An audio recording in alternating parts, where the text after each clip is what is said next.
ஒரு மனுஷனுக்கு காலில் ஒரு அடிபட்டுருச்சுண்டா அந்த இடத்துல அடிபட்டுக்கிட்டு இருக்கும். ஏன் அவன் அதையே நினைச்சுக்கிட்டு இருப்பான். அதே மாதிரி கெட்ட கூடிய கெடும்.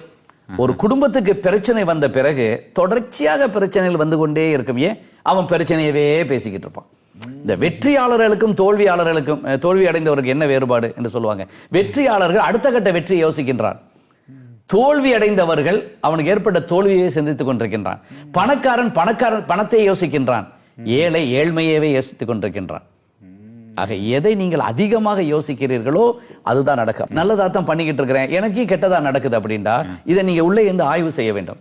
அவங்க செய்யற நல்லது என்பது கொஞ்ச நேரமாக இருக்கலாம். மற்ற அதிகமான நேரங்கள் கவலைப்படுவதோ நம்பிக்கை இல்லாமையோ இருக்கலாம். இப்ப 1/2 மணி நேரம் நான் நல்லா இருப்பேன் என்று நினைத்து கொண்டு பிறகு 5 மணி நேரம் சோர்ந்து போய் நான் எப்படி நல்லா இருப்பேன், எனக்கு பிரச்சனை மேல பிரச்சனை தான் வரும் என்று நினைத்து கொண்டிருந்தா ரெண்டுமே நம்பிக்கை தான். இந்த 2 நம்பிக்கைகள் எது பெருசாக இருக்கிறதோ அதுதான் அவனை ஆட்சி செய்யும், அதுதான் உலகத்தில் பரவும், அதுதான் அவன் வாழ்க்கையாக மாறும்.